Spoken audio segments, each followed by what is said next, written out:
you come from a lineage of ministers, right? Right from your granddad, you have a big name behind you that sets you apart in terms of the expectations that are laid upon you. You also have, being part of Jesus Calls International Ministries, there are standards that are set upon you. So when you look at the fact that you have to meet those expectations and live up to those standards, at the same time, you as an individual have a specific purpose and identity and a calling. So how do you balance between meeting those requirements, meeting those standards, at the same time not compromising on your true identity? Why I'm asking this question is a lot of people are under the cover of maybe a church, a ministry, or some family expectations, but at the same time, they need to know how to balance between that and their divine purpose. Yeah, I can really resonate with that because even from a young age, right at the point of like maybe being born, people would have put a label on me or have an expectation on me saying, oh, she's born in this family, a family of ministers. She's also going to grow up to be a minister. But even from a young age, I was never really interested in preaching because I mean, I didn't have any experience in it. I didn't have like a passion for it and things like that. So even when like people would come up to me and say, oh, you're going to follow your grandfather. First your dad did it, now it's going to be you. You know, when people say that, it's like I know in my heart, oh no, that's not the calling that God has given me. So, as I said, in my personal life, He has been a really great friend, leading me through each and every step of my life, whether it be in my schooling, whether it be in my friendships, whether it be my relationships with my family. God has been teaching me and really molding me into the person that He intended me to be. So, in the process of that, He had given me a passion for music. And even through that, as I gave my life to Christ, I made a commitment to do music to glorify His name, to share the gospel through that avenue. So, it's not just preaching that is considered ministry, you know, just sharing the gospel in unique ways is considered ministry. And I am very blessed to have that platform to be able to share the gospel through these different ways, through music, through blogs, through vlogs, and things like that. So that's how God had set me, given me that identity.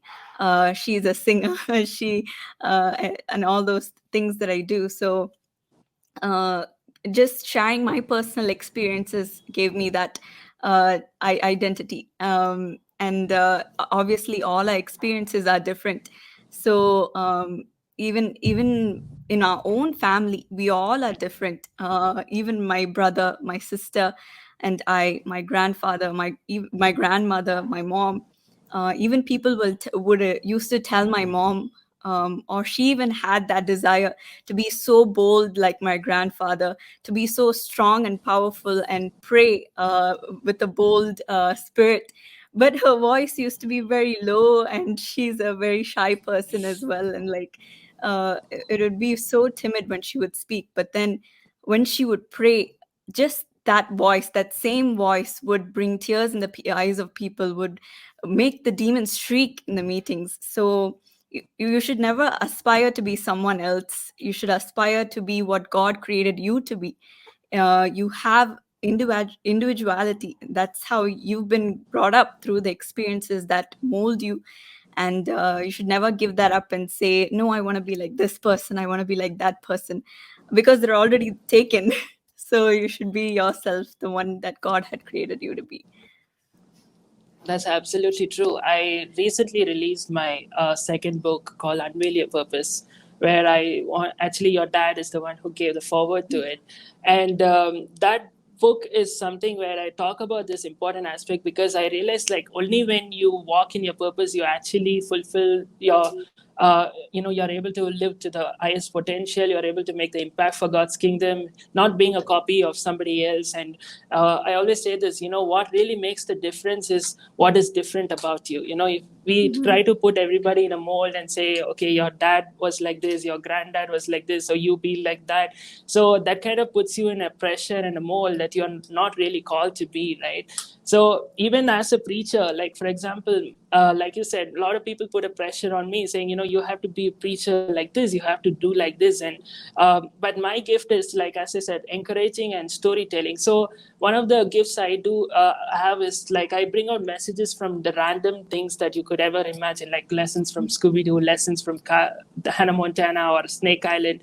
So the Christian world kind of puts me in a bad spot. They're like, oh, this is not the traditional approach, this is not the way it's supposed to be. So they kind of put you in a mold and expect you to work out things in a certain direction or a certain way. But as I realized, because of the way I present the content, because of the way I am, reaching out the way I'm gifted, a lot of people tell me all the time, I don't like anything to do with God, but I watch your Scooby-Doo videos, and then I bring the gospel to them. So many people I've heard who say this, who don't want anything to do with God, but they follow. So if you really want to make a difference and impact in this world, you have to embrace what is different about you and act upon it, and that's where you really see the difference. So you've pointed out in a really beautiful way.